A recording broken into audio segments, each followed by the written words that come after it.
Hey y'all, welcome back. I'm Shayna Cersei and I'm so excited to paint with you today. Today we are going to be doing another page in our watercolor journals. If you are new here, I'll go over supplies and materials really quick that I'm going to be using today. So 6x9 watercolor journal sketchbook. This is 100% cotton, 140 pound cold press. There are links in the description to all supplies and materials that I use here. I've masked out with just some masking tape here a section of this. So I'm only using half a page. I'm also going to be using my Core QOR by Golden watercolor paint. So this is the mini palette that I'm enjoying right now. I have a couple of brushes here. I have a size 12, a size 6, and a size 3, all round brushes. These happen to be Silver Black Velvet brushes. This one is a Princeton Aqua Elite. And then I also have my Lamy fountain pen. We're going to be using some ink today, so a little line and wash. Now, the subject I'm going to be tackling today, and I will just mention that the ink in this pen is waterproof. It is the Carbon Black Ink Platinum, again, linked in the description, which I did have to put in this pen. It didn't come in here, so I needed a converter, put it inside. Lots of different pen options that are waterproof. I'm going to be doing a drawing and a painting, watercolor painting, and I'm going to be doing the same subject I did 2 paintings ago. So real quick, let's see if we can reference that. So this flower painting that we did here, I'm going to be tackling this same subject, but just in a different way. So it's fun to approach the same content or subject, but do it in lots of different ways. So this will be an ink and wash version, but I'm using the same reference photo as my inspiration or my reference. All right, so let's get started. What I'm going to do is I'm going to put my pen down and I'm going to start drawing. I'm going to start in the middle and my eyes are kind of on the center or on the photo, and I'm just glancing back at my page every once in a while, and I'm going to try not to lift up my pen too much or too often. And then this goes around this way, and I'm really just letting my brain kind of lead the show here. And if I feel like I make a mistake, I'm just moving on. This is a great way to start to train your brain to really look at what is on the page versus what it is you think is on the page or that you want to paint. So that one I messed up, that's okay. I think we're still gonna get a really fun outline of a flower here.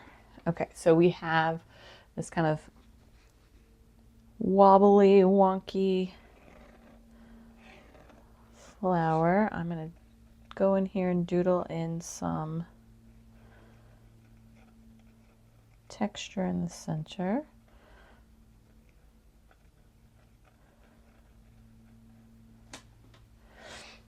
And then I'm going to come in and I'm going to add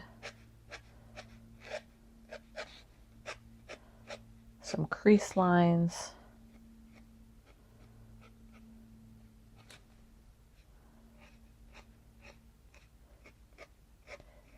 These are just going to accentuate, one, the texture of the petals so it's not perfectly flat.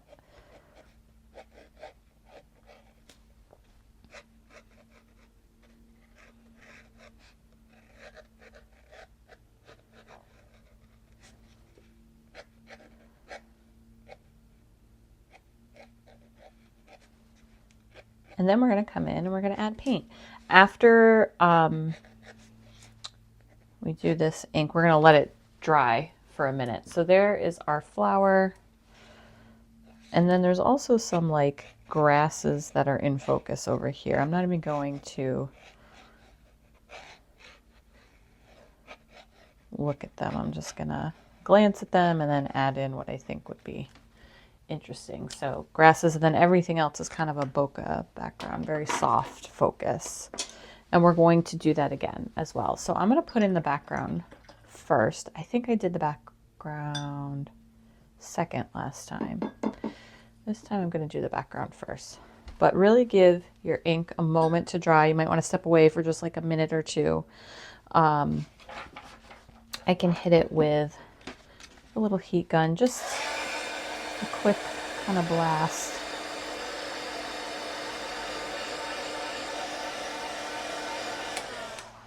But if you're using waterproof inks, you want to make sure they've had a chance to like set and cure. So giving them a little time is best if you really want them to do.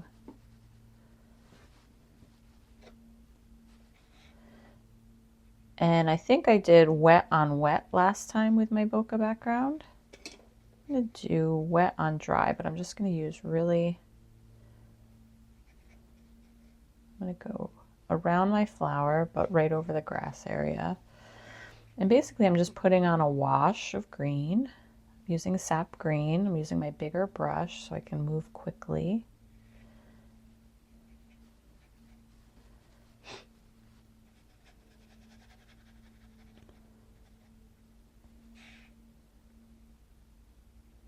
And going around these edges, you just want to make sure that your brush and your paint that you're putting on has a nice bead on the edge, that you're not like dry brushing all the way to the edge of where your paint is, so that it has a chance to dry really quickly, because that's where you end up getting hard edges and hard lines. Just going back over this to get everything nice and damp, and then I'm going to add in some additional greens in that orangey color, I think. I wasn't really happy with the orange last time. I felt like it was a little too bright, so I'm going to go a little more subtle, make it a little darker over here. Just drop that in. And now we can take, let's see, what color is this? Payne's Gray. All right, sap green and Payne's Gray. And I think I did last time Phthalo Blue, but I'm not going to do Phthalo Blue this time. I want it to be more less blue, a little warmer in tone. And any of the coolness that we're getting from the tone is going to come from the Payne's Gray.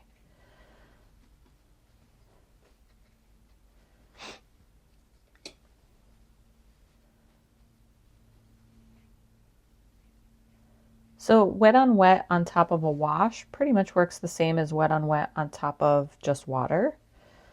Obviously, you'll just get a little bit different interaction with the color.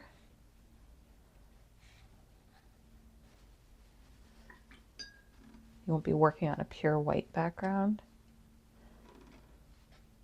Oh, there we go. Now I've done it again. Too bright. Just drop in a little Payne's Gray.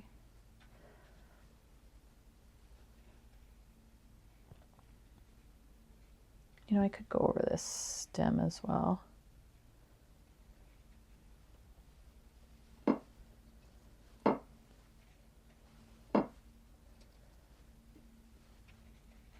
And we're going to let this dry just like we did before, and then we're going to tackle our flower. If you are doing wet on wet, you want to give it some time to dry on its own naturally, so the colors have a chance to kind of move and spread and finish kind of doing what you were asking them to do.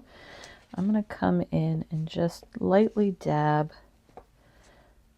a few areas with my paper towel, trying to make the shape look. I'm not pressing very hard at all. The harder you press, the more it will pick up. Like I press really hard there, it gets much lighter there. And again, we're working on a pretty small space here.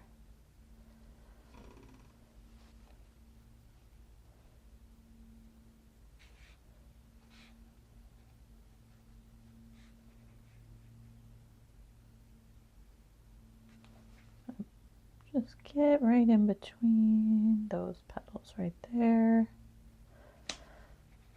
There we go. All right, so let's let that dry. And then I'm going to come back and paint our pinks in, our magentas. All right, we're back and things are dry, I think, everywhere. We're going to come back, and since we already have the green out on the palette out here, oh gosh, I didn't even realize. I'm so sorry you couldn't see that. Just me mixing green up here. Just using this as more space to mix. And there's some Payne's gray on here already. And I have a little nickel azo yellow, I think, in here. Yes. And I'm just picking up and mixing it in to give it a little luminescence to some of that yellow. Or to that green, sorry. So I'm going to take this, I'm going to come into my stem, just put another layer on.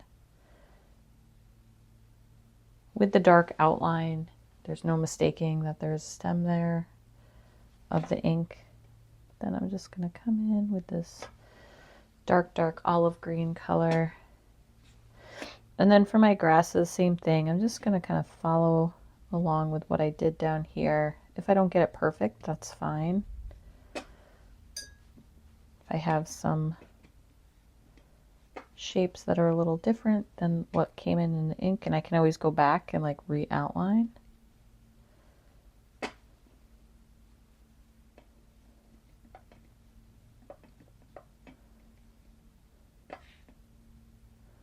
Gonna make up some stuff over here. I'm gonna put some dark and some light. So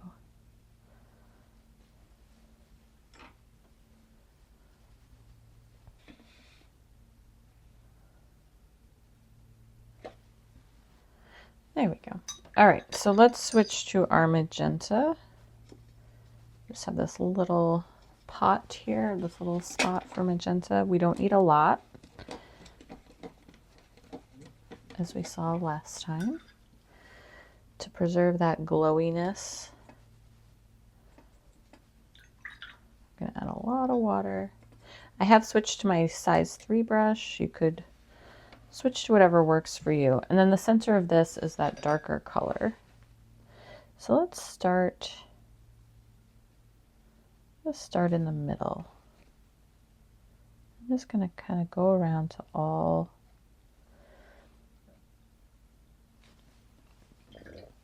of these areas, and then I'm just going to make this wet. My green is not completely dry, so and I wasn't careful around the edge.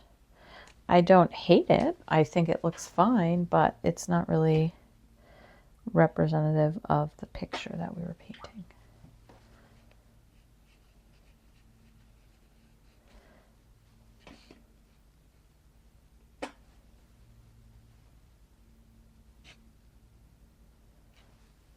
And then I'm going to go to the edges out here.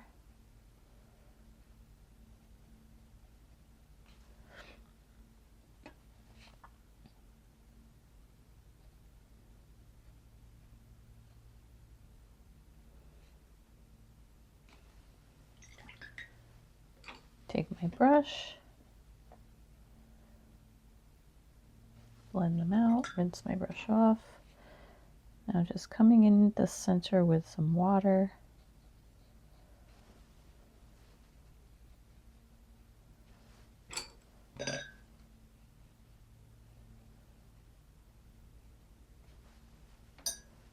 Getting very puddly here. This little tiny size 3 brush holds so much water, and it always catches me off guard.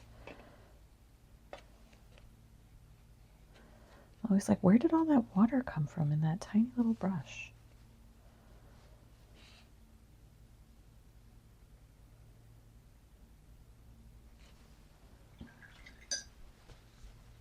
So this one is definitely darker than the last one. I'm being a little more careless, I would say, in my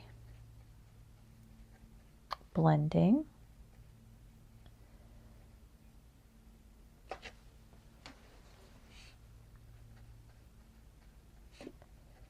And not preserving as much of that light color. But I feel like it lends itself to this style. I like these kind of harder blends, not as soft.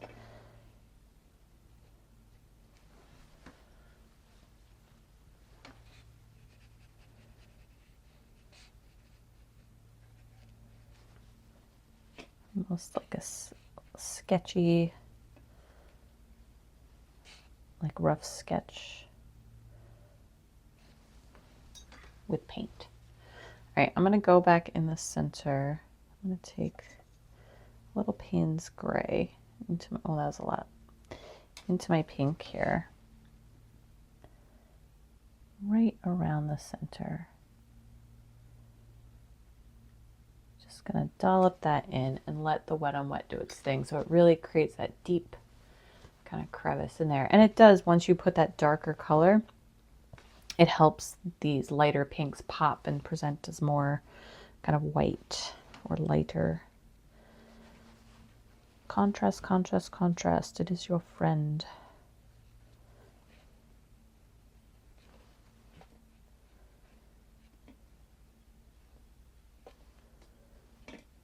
This poor little petal still has green washing into it because I was impatient, but it's okay. All right, the very center is all Payne's gray. For the most part, I'm not going to bother with the little pops of yellow in this one. But I'm curious to see what you guys think, for those of you who watched the last video and then are going to do this one. Which one you prefer? Do they look the same to you? Some people love ink and wash. Some people feel like it's too harsh. It makes things look too cartoonish, I guess. It's more of an illustration. It's not that soft. There's elements of that soft watercolor features in there, but you have these harder edges to compete with. Just going to take my brush with a little water on it. Just going to re-wet those areas and pull a little bit of the color out. Just a bit, just to brighten it up a little.